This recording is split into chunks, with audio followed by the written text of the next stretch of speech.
the Looks live stream? good. I didn't hear you say anything. Okay, yeah, I had it on mute for a second there. I just turned it off. So we hopefully should be hearing me now on the live stream. We'll see if that happens. Yes, I could hear you fine on YouTube. Okay, great. Okay, so then with that, we'll get started. Welcome all to Tools Club for another week. As per usual, toss anything you want to see in the chat that you want to discuss or any comments. I'm on my laptop today, so I will not be able to as easily go and see the chat and Discord and stuff. So feel free to just unmute and just chat in here. Will probably be the easiest way to go and do that. So yeah, getting started with this week, I wanted to actually talk about fine tuning models. Bridgewater, these guys are a big hedge fund, one of the most successful hedge funds out there. They obviously use a bunch of AI and machine learning stuff under the hood behind the scenes. And so recently, they, like LLMs though, in the financial space, have not been used too much. Usually, they're not able to do anything or like provide any insights that these companies weren't already getting from their data sources that they already had. But Bridgewater, in combination with thinking machines, Mira Murati, former OpenAI co-founder, and their startup, they were able to go and fine tune a model that goes and basically they try to imbue like financial taste into a model on what is important and what is not. And so they were able to go and fine tune, I believe this is like Quen 3.5 300B or something like that on this task. And by doing so, I think they have a good chart here. Yeah, they were able to make it much cheaper and much better than any of the frontier models that are out there right now for this sort of thing. And so this is actually like individually, like this is cool, but not really noteworthy. What I wanted to discuss and sort of like see what the community thinks right now is around fine tuning models. For a long time now, basically the last probably 3 years, I've told people that I'm working with, like consulting with, or just like advising on the products that they're building that we should not be fine tuning models right now. You should go and be doing literally anything else. The last thing you should be doing is going and trying to fine tune an LLM because it's very expensive and historically been very difficult. And that you have all these other levers of like RAG and prompt engineering and optimization and context engineering. Those have all been more powerful and more easily accessible levers for you to be able to go and use to go and improve the performance of these models. What we're now seeing, though, is that as sort of like the field has developed, people are coming up with very concrete use cases for their models and sort of like are able to very well define and get a lot of data around these use cases that they already have that's already labeled from production. And now we're seeing with a wide variety of companies, we've talked about this a few times before now, but they are getting huge bills from LLM providers as their engineers and products are just burning through tens of thousands, if not hundreds or millions of dollars worth of token every month. And so they're now actually looking at fine tuning these models. This is also spurred on by products like Thinking Machines Tinker and Prime Intellect Lab, which allow fine tuning these models to be much more easily done, where they abstract away all of the sort of infrastructure setup. And you just need to basically give it the data and say, here's the way I want to feed the data through the model and how I want to score it to give the model reward. And then they handle everything else behind the scenes for you. So it's becoming much more practical to actually go and fine tune these models. I still think that you should obviously utilize the sort of initial easier levers more. Like this is still like more work, obviously, than just optimizing prompts or putting in a half decent RAG system. But this is now not becoming something I only recommend to, like the sort of like 1% of use cases. And I think is now right now probably about like 10% of use cases could leverage fine tuning. And I think in like 6 to 12 months, we could be seeing a lot more fine tuning coming around as these services become more mature and the base models, like the open source models, are good enough to actually be worthy of fine tuning. So yeah, I wanted to see sort of like what the community had to say and what you guys had to say in terms of fine tuning. I know a few people here I've discussed fine tuning with before, but I think this is in the next 6 to 12 months going to become a much bigger deal. And so yeah, like I know Brandon, So, you were. Andrew, Oh yeah, no, Quentin, you can go. so yeah, Andrew, you were saying that this could be a cost savings measure. Is that because you would be fine tuning an open source, a lower cost model to just go spiky on whatever you wanted? It's yeah, exactly. So like you are yeah fine tuning the model, and yeah, it's a smaller model. Like doing inference on a model yourself um, will always be cheaper than using the frontier models. Um, Even like yeah, if you're using a third party provider, like if you're using thinking machines, they will host your model that you fine tune for you. They charge like $5 or $6 per million output tokens, whereas GPT 5.5 is $30 per million output tokens. So that's why yeah, you see large cost savings. Is yeah, these open source models are just cheaper to run, and they're much more price competitive because everyone can run them. All right. And the And idea is that fine tuning can bring it up to what you expect from the leading edge state of the art models in some particular area for your It's use case. Yeah, the gap between the open sourced and closed source models has been shrinking, especially on a lot of these like easier tasks, because the frontier models they've saturated these problems for a while in terms of like what they can feasibly get out of it when they're training data, and the open source models they've just been playing catch up to sort of like that high water ceiling that's been reached, and so the gap is already relatively small. And then when you go and add in your own data that you can fine tune with that is outside of the scope of these base models, like stuff they haven't seen or thought about before, essentially, you're able to give the open source models a boost to actually outperform the frontier models. I still think, as of right now, this is only easily applicable in smaller or like more narrow domains where things are more well specified or are very out of distribution for frontier models. But I think this will become viable because right now like um, they for this instance they went and fine tuned, I think it was like Quen 300b, Quen 3.5 397b is the model exactly. But in the future, you're probably going to be able to get away with fine tuning the 30 billion parameter model, not the 300 billion parameter model, which will be about 10x cheaper than this. So yeah, I think this will only go down in price because we're starting to run into these problems where you need domain specific data to be able to do well in them that you can't just necessarily get with only RAG or only prompting. So we'll start seeing these use cases open up more. Andrew, just a quick question.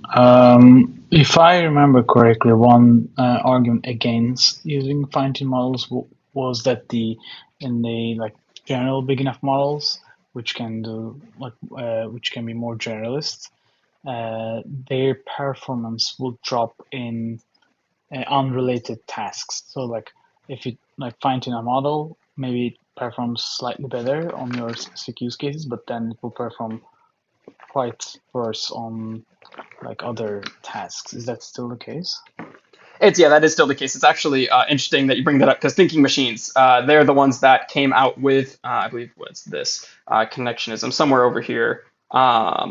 I believe it's on policy distillation, but yeah, they talk about this catastrophic forgetting is what the phenomenon is called. Where yeah, the model you fine tune it on one domain, but all the other domains like they have their sort of intelligence sapped away, so that the model can perform better in the new domain.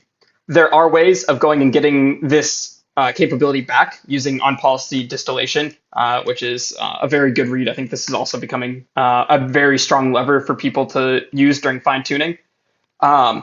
But yeah, the reason like they don't talk about it in this blog post from Thinking Machines that they did with Bridgewater is they are training this model for this specific narrow task. And so they don't care about the general reasoning capabilities of the model.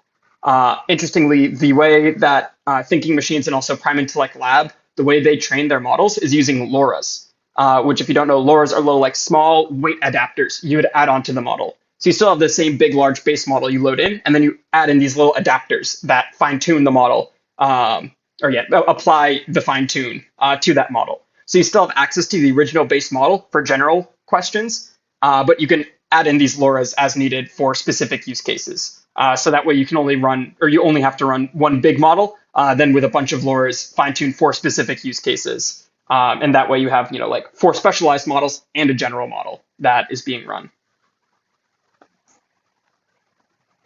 Andrew, and just to go off of that, like, don't you think that a lot of the problem with fine-tuning models is actually just defining your loss function itself? Because in this case, for example, like, how do you even use a public benchmark to assess the model, capability in a very narrow domain? Like, you essentially have to create your own, right? Oh yeah, correct. Absolutely. These sorts of problems, you have to have your own evals that are measuring what you care about. You will not be able to go in like Bridgewater. They would not be able to figure out, how well these benchmarks do or how well these models do for their use case if they didn't go and build out their own benchmark. So yes, defining your own benchmark, defining what success looks like, and then yeah, building a environment where the model can get rewarded for sort of doing things correctly in that environment. That's what it all is about right now. Which is it sounds like a lot, but it's better than it was before. Before is a lot of like reading through data. I mean, it still is a good bit, but RL environments have made it so you only have to really define the question and then the reward criteria. You don't have to define what precisely the correct answer is for every single question. But yeah, no, that's that's still that is the thing that you are doing is defining what the metrics are that define success for the model.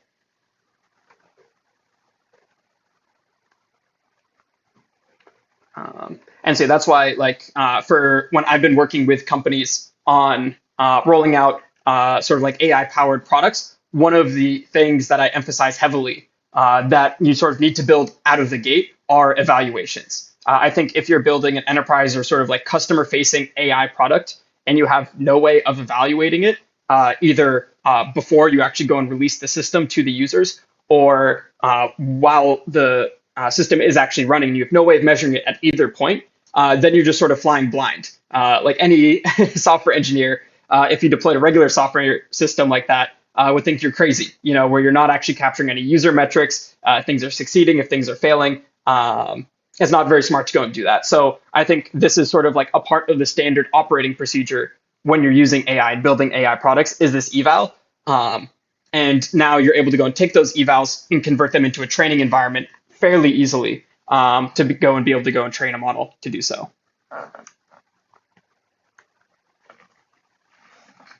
Yeah, that brings up a great question of evals and eval frameworks. Do you want to discuss that at all, Brandon? I know you've been diving into that a bunch lately. Yeah, I'd be curious to see if anyone else has any insights. Interesting space. I don't know if there are that many good frameworks out there yet. Looks like a lot of it's pretty custom. Mm-hmm. Has anyone here built their own AI evals and have any sort of opinion on that experience at all? I have a ton of evals that are about extracting family relationships and history events into a structured data structure. And so I've got basically tons of either short sentences or longer sets of sentences with expected output. And if I didn't do that, I would be dead. I could never ever make any progress without this. It started off with something super simple, and Claude has helped me make it so I can barely understand all of the metrics that are being applied for false positives, false negatives. Like, it goes super deep and has gotten my extraction working really well. Nice. And so one of the nice things is, these the frontier models are fairly decent at least sort of like defining some metrics for you to be able to go and sort of like measure how well something is doing for your problem. They're not always necessarily correct or the best, but they definitely, if you don't know where to start, you can definitely, they're very, very good, very strong to leverage for that sort of use case. Yeah, my topic, I think, is definitely in, like, way, way in the distribution. This is not obscure stuff. If you say my mother, the model knows what mother is and, what that implies. So it's, it's pretty straightforward. It's just the vagaries of language syntax when you're like talking about a bunch of family members. How do you extract from complex sentences? That's really where a lot of my work has gone. Mm-hmm. It's are you using these evals to help build out the harness and like the prompts essentially that you are using? Yes. Okay. Yeah. And so I've got it so that I've got some CI rules so that at least the exact tests aren't leaking into the prompt. That happened to me early. And then I realized why some of my numbers were getting so good Mm. because it was just memorized. That's one of the things is reward hacking is very much Right. something the LLMs are not afraid to do and you have to be aware of. It's Right. I do know it's are you like doing this yourself or like automatically? So I know like there's prompt optimizers like JEPA, I which couldn't I don't get know if you've anything looked out at. of JEPA. Okay. So this is all me and Claude. Mm. And basically, I have some ideas. Well, sometimes I throw some white papers at Claude to say if it's useful. That's. I think we made some good progress. Here I am talking about my imaginary friends, but yeah, it's been all homegrown. But it's like it's so important to this project. I couldn't do it without it. Mm. That's also like surrounding JEPA. That's sort of the sentiment that I've heard is that sometimes it works, but like people mention it like it's like, oh, this it'll just automatically prompt optimize anything for you and it'll just make it better out of the box. But that's not the case. It sometimes works. A lot of the time, it doesn't really do much at all. Um, That's right, and that was the promise that I heard. It's like, oh, that's cool, but I had already had Claude working on the prompt optimization for months at that time. So it hmm. was not really something like simple-minded that I threw at it. It was already well refined before JEPA had a chance. So I didn't give it any easy things to work on, considering that. Yeah.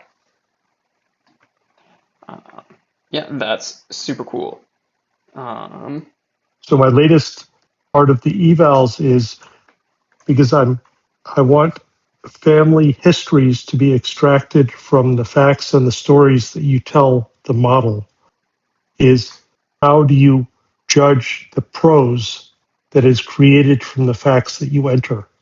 Is it like good prose? Is it easy to read? Is it correct? Does it add any crap and so forth? And so that's the latest level of eval to make sure that the draft prose that the app is creating is reasonable. And that is much less mature than what I mentioned earlier, which was about extracting facts, people hmm. and relationships, locations, and so forth.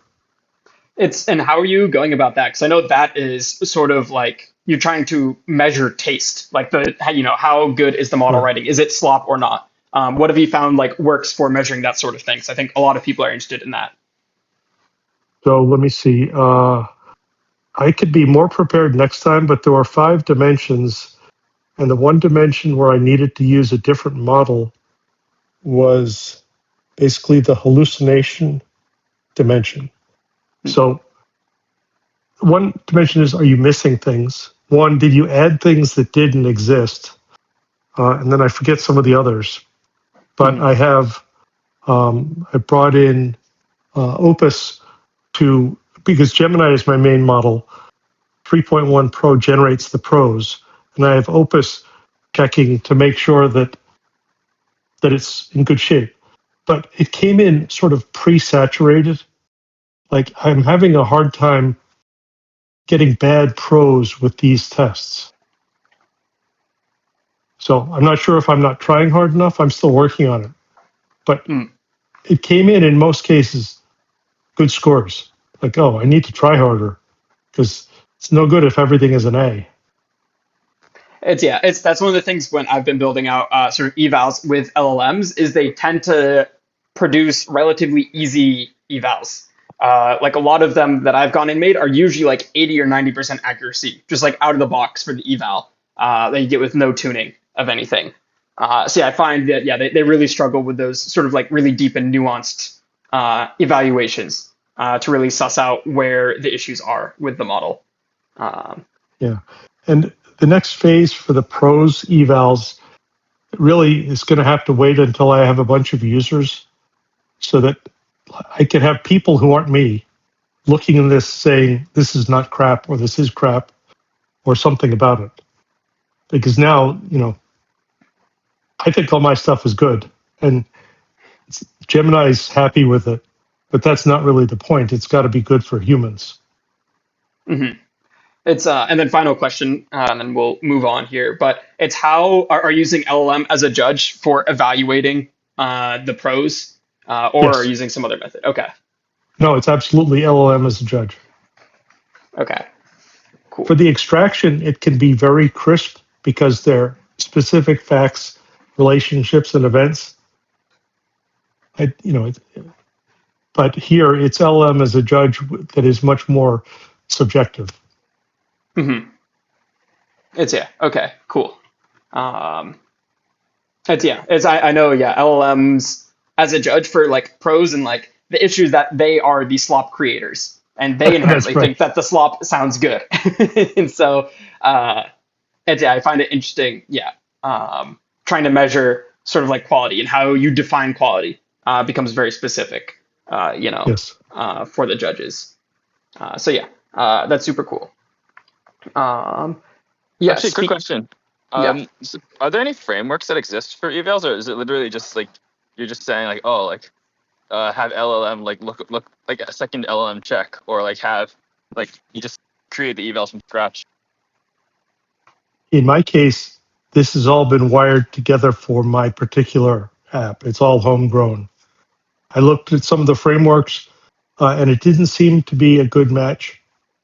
Um, no criticism of it, but I just had Claude spin it up and then refine it, so it's exactly what I need. It's that's also the general sort of like sentiment and like in my use, like whenever I've built out evals as well, I sort of like started like from scratch on my own rather than use an existing harness or anything like that. I find they offer sort of like a little amount of abstraction that's like useful. And just being able to sort of like vibe code and just sort of like set up the infrastructure myself and have it all custom exactly the way I want it to. It's just easier to go and do myself than using a framework. As I know, Brandon Snyder, you've been looking at eval frameworks, right? Um, and from your comment earlier, I assume uh, none of them are that great. It really depends what you're trying to do, right? If you're trying to do rag eval, ragas, or deep eval are key ones in that space. If you're already plugged into a different ecosystem, then probably using that ecosystem makes a lot of sense. Uh, but I haven't found one that's kind of unified all these things. I think a lot of them have similar shapes, right? So you can show across the board. They're all storing stuff in triplets, and then you have all sorts of different decisions you're making, right, on how you're actually testing evals as different things. But it's like a lot of complexity and nuance. While I have found a really good format for happy style wikis, the open knowledge format from Google, I haven't found a unified one for evals yet. Cool, good to know. Um, so yeah, moving on to other projects from the community. Brandon, I know last week you talked about wanting to present what you had been working on. Not to put you on the spot here, but are you still interested in doing that today? I'd be happy to. I'm walking in the rain right now, so I can't really present it. But Okay, uh, it's yeah, but that's I mean, just yeah, like again, just I made a small post about it. The idea here was just that I didn't really see any tools online. I mean, like I know like there's like a lot of a lot of people literally trying to do the same thing where it's like, oh, like let me just show this pretty dashboard with like how many tokens, how fast they're burning tokens per week. And I was just like, honestly, like I mostly care about like the artifact drill down and like specifically seeing like, oh, like what are the individual tool, like which individual tool calls are actually burning all my tokens, right? Like is there like a npm test verbose that is burning all my tokens? And so I just built the tool for that. nice, very cool. I'm currently digging through. Was it in general that you posted it or somewhere else? So I can get the link Uh, for people. AI tools. Yeah, tools. Okay. Yeah. Cool. Yeah. Um, so yeah, I But yeah, thought like this was interesting. yeah. Oh, sorry. Now you go. Yeah, I was just saying, like, like it is still very rough, and like like at the end of the day, like it's still an estimation, but like the fact that like using like what the tokenizer that uh, OpenAI claims to use for their GPT models, like it should still be pretty close, just because it's like based on the proportions. So yeah, like if it's useful for anyone, like if you're curious to see like what's happening, like why like a certain session burn a crap ton of tokens, or honestly just kind of like be more aware of your context hygiene, because I'm sure like when you run loops, it easily just ends up becoming like tens of millions to hundreds of millions of tokens per session. Like I think this is a good tool, or a potentially helpful tool to just see what's going on. And so yeah, one of my thoughts that I would be interested in using this for is identifying when like certain like sequences of, let's say, like MCP servers, where it's like, oh, the model usually always calls like these three tools from this MCP server in a row, and can I then just go and bundle those three into one tool call that the model has to make instead of three, and stuff like that, and like what efficiencies can we find to sort of optimize the tool calling landscape that the model sees. Yeah, and yeah, and I mean to that point, like the other thing that I was thinking about, I actually, yeah, like I'll kind of take a step back from working on that for now. But if people like find it useful, my immediate next step was also thinking just how can we make it so that this like the outputs are digestible for like to just put back into a loop, right? So then like let's say like you have some sort of like hook that triggers this, and then you can see, oh, like agent can improve their next session.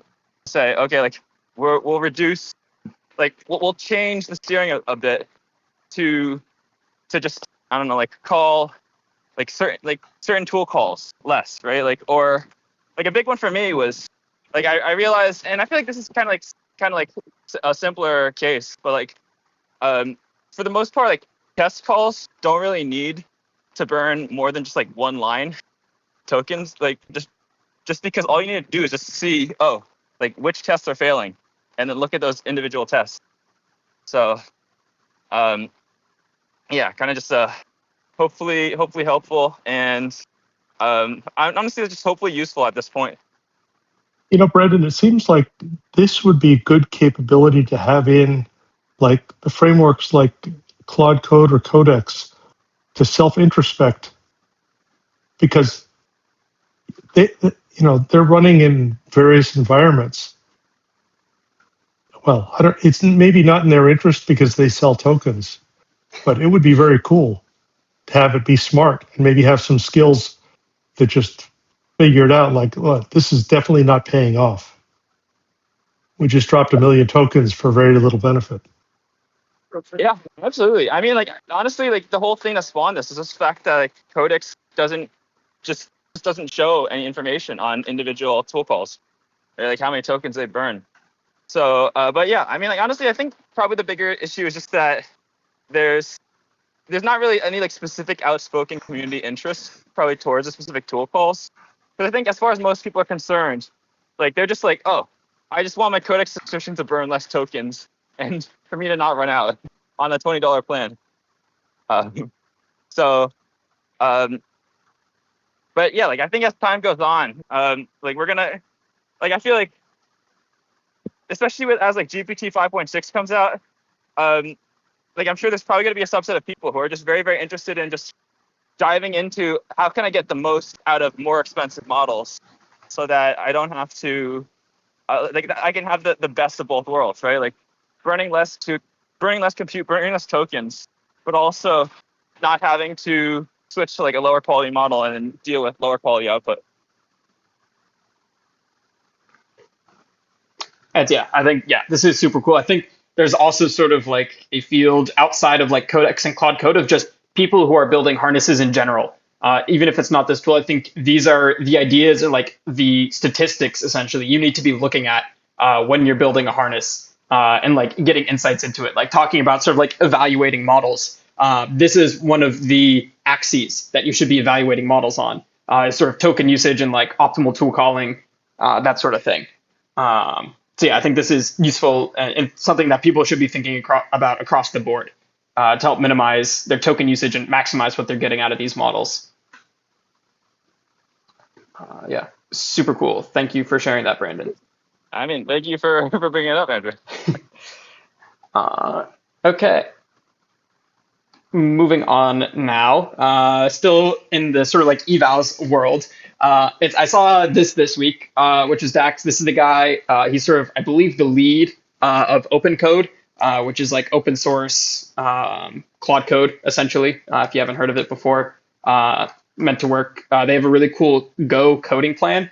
Wow, this page still doesn't work. It's the CSS on this page has been messed up for a while, but they have it's called Open Code Go, and it's like $10 a month, and you get access to pretty much all of the latest and greatest open source LLMs with like really generous rate limits and also very transparent rate limits, where you can see like, oh, you get like 500 requests every 6 hours or whatever it is.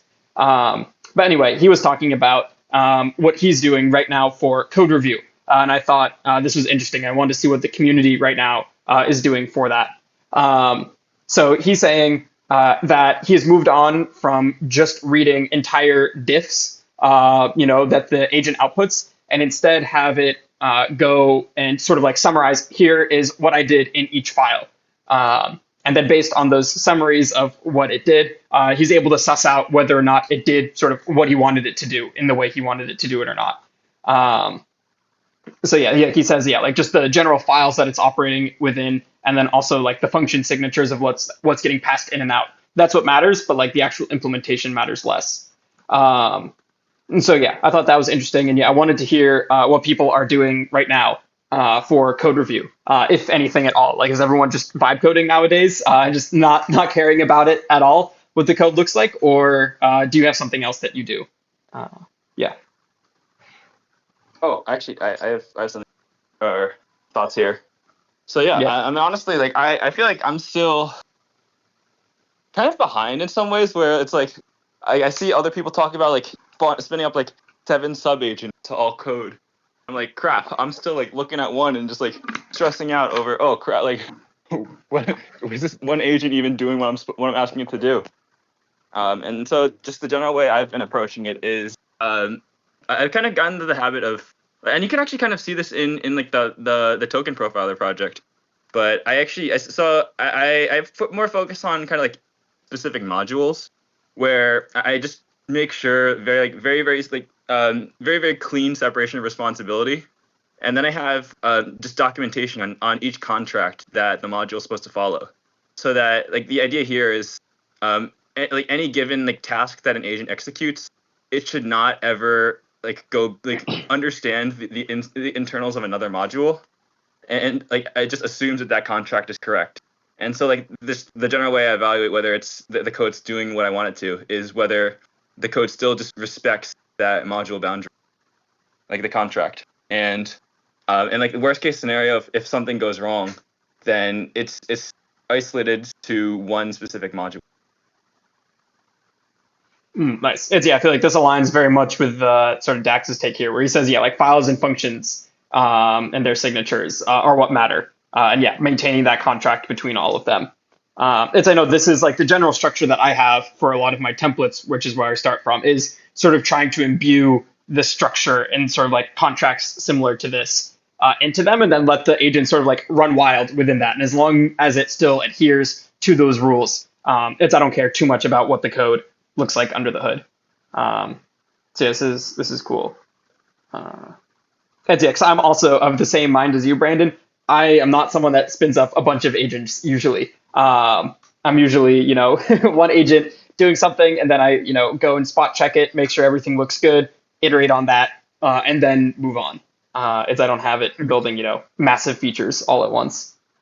But I do remember just like Jordan and I were actually talking about this in the car on the way to the retreat, like how like he and Arhannes, like for Zero Claw, like they had like some like Chinese like ByteDance engineers who just had like seven module or like 7 agents or like 17 agents, like some crazy number of agents constantly just working on loops and saying like, oh, like build this CI/CD pipeline or like CI pipeline, and then it ended up just like, mangling their code base so badly that they had to just completely just revert like back like 100 commits. It's yeah, I know like with those multi-agent systems is yeah, they end up being in my mind a lot of like token slop. Where like I would trust multi-agent systems if they wrote like the minimal amount of code by working together. But I feel like with multi-agents they end up writing the maximum amount of code to achieve a solution. And like you said, it's mangled all over the place. They don't communicate well between each other. Which is why absolutely. I need to be in the loop more. Like, to that point, honestly, like what I was thinking was like I actually like literally like a few days ago, I was actually thinking like yeah, like if you're kind of the same mindset, Andrew, like of this like idea of like very very clear separation of boundaries and responsibilities. I was actually thinking about the idea like I feel like an ideal multi-agent system would be like you kind of just you delegate to separate sub-agents like basically each sub-agent just has like its own domain of responsibility, right? And then you would have like a larger agent that just says, okay, like this is the task. Never like deviate from certain boundaries sub-agent. But each sub-agent, like anytime like they need to share, like they communicate with each other, right? Like I feel like that might be like a cool potential avenue to explore, right? Like the idea of kind of like agents with like module specific boundaries. So it's like each agent manages its own domain. Mm-hmm. As I've heard about this in the context of everything should be a microservice now because of it, where you try and chop up your application into a bunch of small pieces, and then you have one agent that's responsible for that microservice. So that when you give a feature request, your coordinator agent goes and talks to all these different microservice agents that go and like they own like I don't know like the users table and all the auth logic. They go and talk to that guy, and then they talk to I don't know, like the dashboard agent who goes and builds out the dashboards and everything like that. Well, as someone who hails from literally the creator of the microservice architecture, I have been thoroughly indoctrinated. I think as a microservice hater, it's interesting, like because it does sound like a pretty clean paradigm. Like I think we talked about the previous 2 weeks actually about multi agents and how if you want to do it well, they need to have clear boundaries on when you switch from one to the other. Microservices like that do give you pretty clear boundaries on when you should switch from one to another. So yeah, it does help in that regard for that sort of thing. So I think it could be viable. Actually, like I guess like one last thing I would say on this, like something that I came across while I was doing this that I honestly I generally put in my like honestly like all my projects now, like anyone that has any level of complexity is like the idea of like the hexagonal architecture or the ports and adapters architecture is another name for it. And I'm a big fan of that just because it's kind of just like the whole microservice architecture, except like the idea is like you separate the business logic and then like you kind of isolate everything to its own domains, but then like whenever you have it like plug into other things, right? For example, like you want to have like a different model, or like you want to store something into a database, or you want to make an API call, like that all like is abstracted to the point where all you need to do is build an adapter class that hooks up to that. But like for the most part, like the business logic itself shouldn't need to change. And so like I've been kind of putting that as enforcement between like in all my projects, so that it's very easy to like upgrade models, or very easy to just say, oh, like I decided I want to use like switch from like using like DynamoDB to SQLite or something like that. So that's something else that kind of like other people listening on the call could consider. It's one of the things I've also noticed for all these different sort of like architectures is it doesn't seem like most of them will work with LLMs in one way or another. The main thing is just having one and like having some rules for the agent to go and follow, so that way it's able to sort of consistently apply them across the entire code base. I think that's sort of like the most important thing. If you're listening to this and you're like, I don't know what this is, I don't know, I've never dealt with microservices, I don't want to deal with microservices, but you have your own idea of sort of like how to architect things, or I think you should go talk with your local LM and like design your own architecture. And I think across the board, it will help having that level of structure and keep your code bases at least a bit more sort of in bounds than if you just let it go completely wild without any framework or structure. And you can always ask your coding agent to assess, any divergence from that architecture. Like, where have I gone where have I gone away from that? It's It's exactly. the kind of boring work that you don't want to do. So you have the coding agent do it. Mm-hmm. That's something I actually have in my templates, or rather, like my templates have all these rules defined in them, and then I'll like periodically just go and tell the agent, be like, all right, go look at the rules in the agents.md file and see if they are still being correctly applied across this entire code base, and if they're not, go and fix it, please. I know I think Artem has also sent to me. There's no good way to go and pull it up without leaking DMs, but I know there's a bunch of like DSLOP um, sort of skills out there that people use, which basically say the same thing. I also think, I believe the Codex code review and maybe also the Claude code review now that you have on like GitHub with those GitHub integrations, they actually go and read the either Claude.md or agents.md and will check to see if it adheres properly to those files, like the changes that you Mostly, want to make. Yeah. that's a promise that they make, and I found that it's the way it is. It's a language model. So somebody here, it might have been Brandon who suggested it. I just put some rules into CI to catch things, Mm. and that has been super effective. You know, It's in my case, Claude was so comfortable with regular expressions when I wanted everything to be up a level, like semantic understanding. Don't put in some English language regular expression. As soon as somebody starts talking Spanish, it breaks. So now I just have something in CI saying, that's a regular expression. If there's no little escape clause next to it, it's flagged. mhm. And the agents are super capable of writing in these rules, and yeah, like adding them to CI or like linters or whatever you run before, like the Yeah. pre-checks. They're very capable of going and sort of codifying all of the rules that you have for it, and so that way you can do a static deterministic analysis on whether or not things work or not. And to actually have some of those that run as well, where I tell the agent like, okay, once you're done implementing something, go run these tests, like go run the linter and see what it catches, and then go and fix based on its recommendations, that sort of thing.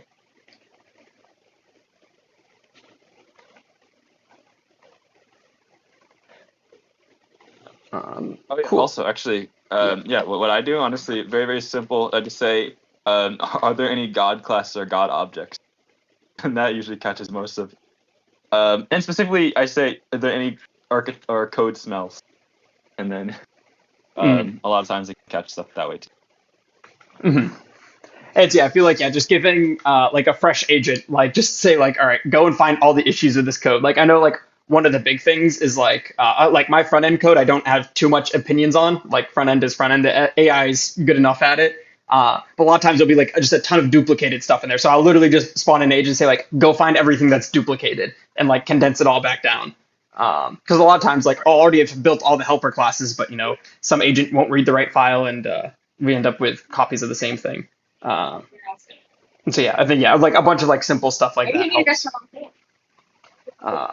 It's I also know going back to like the GitHub like code review stuff. Like the reason I think it like they say it like tries to adhere to like the agents.md and checks for adhesion, but it doesn't always is because it's doing a bunch of other stuff. I think having your code review agents be like either very strictly on like code quality or having one, a separate one that is meant for actual like implementation level, like is this correct business logic? Like separating those out is good and keeping them sort of more narrowly focused on one very particular thing that it's trying to fix will help it catch it more often than trying to make one sort of like code review agent that does everything. We're just checking security, like content, correctness, all that sort of stuff.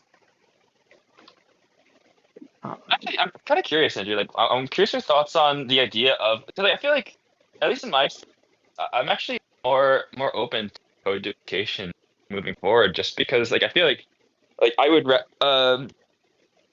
I feel like it makes it sometimes it makes code more clear, right? Like it like as long as you maintain separation of responsibility, I feel like as long as it's kind of readable, there's still benefits to like, I guess like duplicating code, right? Like, even if it's a little bit uglier from a programming perspective. What are your thoughts on that? Oh yeah, no, for sure. It's definitely these LLMs. Like the reason they're adding these duplicate files is because they're sort of where they expect them to be. So it's not necessarily bad a lot of the times to go and have duplicate files or duplicated logic. Um, yeah, it's definitely for like a lot of smaller stuff. It probably doesn't matter all that much. It is probably just a human, like like I have like once going back to front end. I know like Claude and I think GPT as well. They love making like is record helpers, which is just like a one line check, and those get littered everywhere. It's very much a human thing where like I don't like those everywhere. Like I don't think it affects the model in any meaningful way. I think it does become an issue when you have sort of like large, sort of complex pieces of code that you want to go and modify that are supposed to do the same thing but have two separate implementations. Those are things that should be the same like file. So, but yeah, like some level of duplication isn't actually that bad or harmful to the models, I don't think. Yeah, actually, honestly, like one contrarian opinion that I have when I compare with some of my colleagues in software engineering is that now that writing code is just so cheap, sometimes I prefer to have more duplicates and things that are not like centralized because when I want to change something, I make sure that the changes are more focused. And then, if I just want to implement the same logic everywhere, I just ask the model like, hey, just do this everywhere. And I don't reuse as much code as I used to when I had to write all the code by myself by hand. But now, I can control better what changes when I want to make a change to a function. I don't have to like keep looking everywhere that I use that function, make sure that everything works. Uh, I don't know. It's just a behavior change that is kind of funny, but goes against the norm. But it's just something that I find myself doing more and more often. Hmm.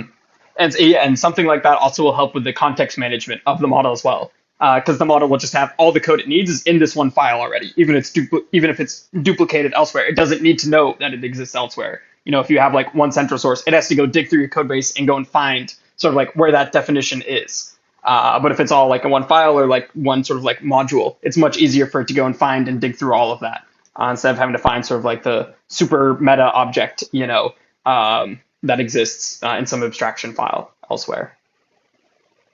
Yeah, I think actually the kind of the concept we're converging on here, like there's actually like I think the term is boring and explicit, where it's just like you sometimes make code just like more dense. You add more kind of unnecessary explanations in classes, but it just makes it very, very easy for both an AI and a person to go through the code base, understand what's happening, even if that means like just duplicating logic.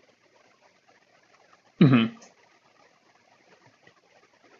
Yeah, like I said, I don't think there's really any wrong ways of doing it. It'll actually be interesting. Somebody should make a benchmark on that of having all these different sort of like multi-agent with microservices, or like hub and spoke, or yeah, boring and explicit code and stuff like that, and see sort of like how it changes how well the model performs and like how many tokens it uses, and see if one is sort of like objectively better than another. I think that'd be a really cool coding benchmark to see. We're not measuring accuracy per se, but rather sort of like token use and like ease of navigating the code base for the model. That'd be super interesting. Actually, that would be pretty funny. Like imagine just like you're like, okay, build Google, make no mistakes, and then just using the different benchmarks. Yeah, basically.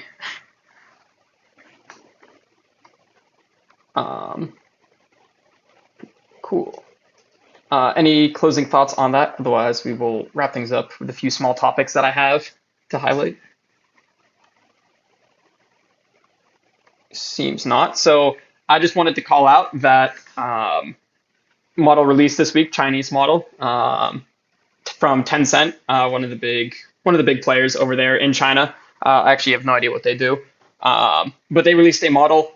This is around the original like Mr. Was it not Mistral Minimax M2 size, around like 300 billion parameters. So for reference, this is about a little under half the size. Like 1.5x smaller than GLM 5.2. And it seems to be around GLM 5.1 levels. I've been hearing murmurings of like decent things about this model. Like Tencent hasn't really produced any notable models previously. But this model seems to be fairly good for its size. So I probably won't cover this directly in the AI news this week. I don't think it is big enough yet. But it's just something to note that it looks like Tencent is sort of like becoming a more reasonable voice, or sort of like a bigger voice in the Chinese AI space. And I expect probably like their next model or something will be interesting to go and use and look at. So keep an eye out for them in the future. Let's say if anything happens, you'll of course hear it from me. But yeah, wanted to highlight that there continues to be more labs in China popping up that are producing close to frontier, at least for China, models. And then finally, I thought this was a cool project this week. So many of you, if you're a Harry Potter's fan, you'll know Tom Riddle's diary, where he like writes stuff and then it gets like answered on the page. Somebody went and made that with an e-ink display and an LLM.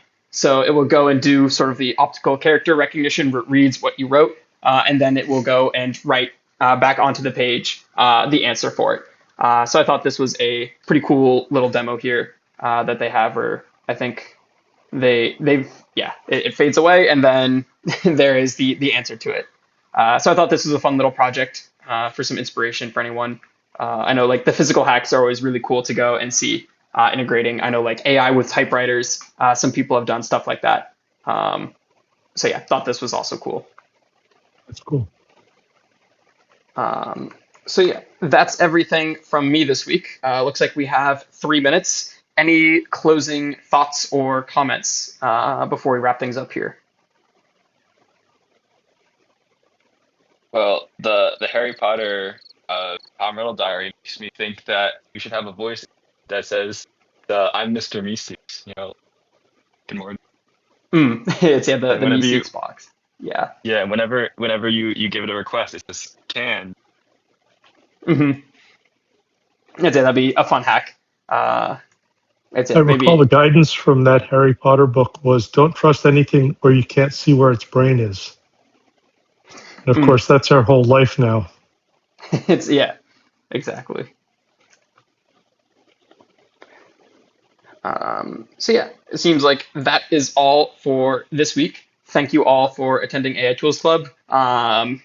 Be sure to go and check out the YouTube channel if you haven't already. The live streams get uploaded there automatically. I'll also try and make sure that there's a summary of this whole meeting that gets released on Vector Lab, hopefully within like an hour or two after the meeting. So that way you can go and get the summary if you missed certain portions of it today.